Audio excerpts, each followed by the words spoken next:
ताकि सब लोग समझ लें। तो यहाँ से शुरुआत हुई हमारी कि साहब ने बोला कि हेमेंद्र भाई मीटिंग में तो मैं नहीं आ सकता हूँ। उसकी कई सारी वजह है कि कोई लोग रिकॉर्डिंग कर देते हैं और वो रिकॉर्डिंग अगर कहीं ना कहीं हो गया तो वो भी लिटिगेशन आ जाते हैं और उसमें कई सारे लीगल प्रॉब्लम हो सकते हैं, जिसकी वजह से उन्होंने वो मना किया और वो वाजिब भी था। तो हमने कहा कि चलो कोई बात नहीं, आप हमसे बात कर लेंगे तो भी अच्छा है। उन्होंने कहा कि आप लिक्विडेटर को हटाने के लिए धरना प्रदर्शन जो करते हैं और कई सारे लोग और भी कुछ कर रहे हैं, वो सब बंद कर दीजिए, क्योंकि उसमें उनके कहने के हिसाब से कोई फायदा नहीं है।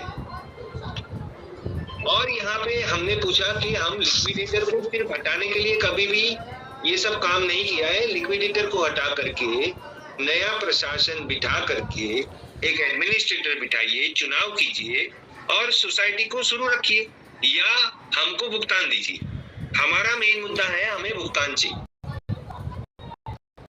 तो कहा मुकेश मोदी जी ने, बड़े साहब ने, कि हेमेंद्र जी आप एक काम कीजिए कि सीधा सुप्रीम में रिट लगानी चाहिए कि सोसाइटी को पुनर्चालू किया जाए।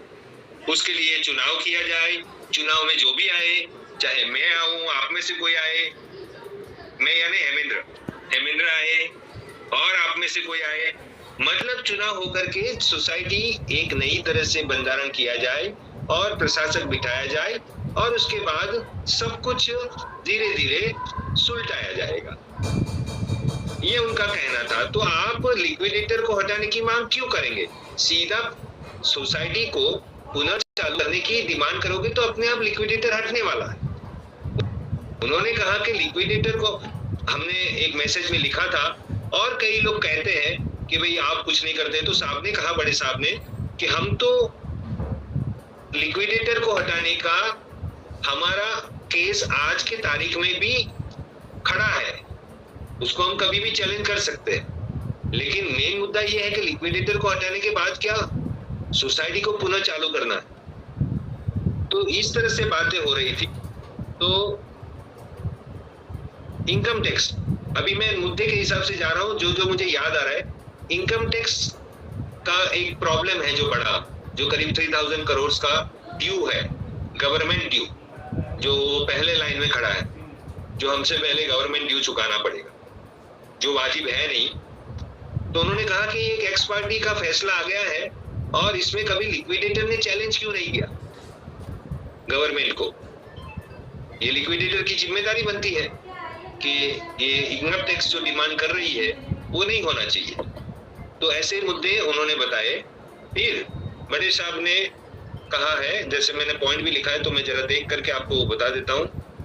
हाँ, वैसे उन्होंने जो वही कहा कि अपना लिटिगेशंस तो स्टिल कोर्ट में रिजर्व है और जेल में भी उनको जब तामील नहीं किया गया था ये लिक्विडेटर बिठाने का ऑर्डर, तो वो क्या कर सकते थे। उसके बाद भी उन्होंने लिटिगेशन लगाया था जो आज भी रिजर्व है, तो वो भी वो कर सकते थे। लेकिन अभी मुद्दा ये है कि उसको हटाने का काम तो बहुत इजी है उनके लिए, लेकिन उनका कहना है कि सबसे पहले नई तरह से सोसाइटी को शुरू किया जाए। आज वो बेल लेकर के कई लोगों का कहना है कि अपनी बेल के लिए वो क्या क्या करते हैं, ये सब करते रहते हैं और सोसाइटी के लिए कुछ नहीं करते। तो उनका कहना था बड़े साहब का कि बेल लेकर के हम कुछ करना चाहते हैं, इतनी भागदौड़ करते हैं तो कहीं ना कहीं कुछ करना चाहते हैं कि इसको किस तरह से हम सॉल्व करें।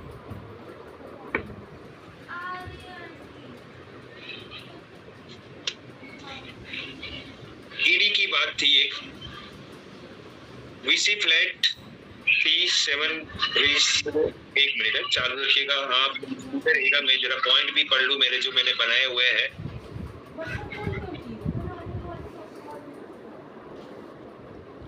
जैसे कि बड़े साहब ने कहा कि अंडर कंस्ट्रक्शन अपनी कई सारे फ्लैट थे, प्रॉपर्टी थे, करीब 7 बारिश निकल चुकी है। अब उसको रीएस्टैब्लिश करना होगा, वो प्रॉपर्टीज को भी कई सारे उसमें डैमेजेस हुए होंगे, उसको भी खर्च करके नए से बनाना पड़ेगा।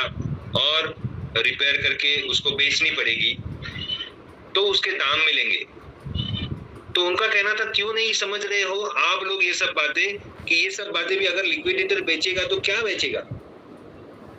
वो लोग तो अपने हिसाब से रेट फिक्स करके बेचते हैं, जबकि आज वही प्रॉपर्टी काफी सारे दामों में बिक सकती है।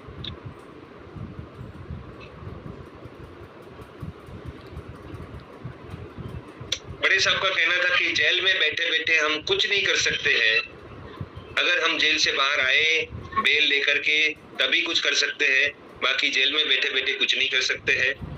कई सारी बातें ऐसी थी कि चेक डिसऑनर हुए, जो लोनी कंपनियों को लोन दी गई थी वो चेक डिसऑनर हुए थे। तो उनका कहना है कि चेक और डिसऑनर जब हुए थे तब हमने हजारों केस लगाए हुए थे, वो हजारों केस खारिज कर दिए गए, उनको पता भी नहीं चला और उन्होंने केस खारिज कर दिया। तो ऐसा नहीं होना चाहिए। वो केस खारिज क्यों हो गया, जबकि लोन रिकवरी तो पहले होनी चाहिए थी। मेरा भी एक सवाल था उनको कि जैसे जो लोग अंदर होने चाहिए वो बाहर है और जो बाहर होने चाहिए वो अंदर है, यानी कि बड़े साहब है और कई बोर्ड ऑफ डायरेक्टर्स है जो बाहर होने चाहिए आज की तारीख में पहले से, और जितनी भी लोनी कंपनियां थी वो लोग अंदर होने चाहिए थे ताकि उसकी रिकवरी कर पाए। लेकिन ये बड़ा झोल है कि कुछ ना कुछ होता जाता है।